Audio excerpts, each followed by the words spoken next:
Hi friends, இன்றைக்கி date வந்து 16/7/2026. இன்றைக்கி தங்கத்தோட விலை என்னன்னு பார்க்கலாம் வாங்க. 1 கிராம் தங்கம் வந்து 24 கேரட் 13,788 ரூபா. அதே ஒரு சவரன் பார்த்திங்கன்னா 1,10,304 ரூபா. இது 22 கேரட் வந்து 13,135 ரூபா. ஒரு சவரன் வந்து 1,05,080 ரூபா.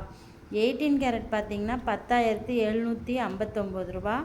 அதே ஒரு பவுன் வந்து 86,072 ரூபா.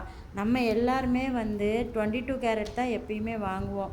24 கேரட் வந்து பாராக வாங்குவாங்க. அதனால் இதுதான் நான் இன்றைக்கோட கோல்டு ரேட்டு. வெள்ளி ரேட் பார்த்தீங்கன்னா இன்றைக்கி வெள்ளியோட ரேட் பார்த்தீங்கன்னா 1 கிராம் 240 ரூபா. நம்ம சேனலை புதுசாக பார்க்குறவங்க சப்ஸ்கிரைப் பண்ணிக்கோங்க. நம்ம வீடியோ பிடிச்சிருந்தா ஒரு லைக் பண்ணி கமெண்ட் பண்ணுங்கள். தேங்க்யூ. நாளைக்கு கோல்டு ரேட்டை நாளைக்கு பார்க்கலாம். பாய்.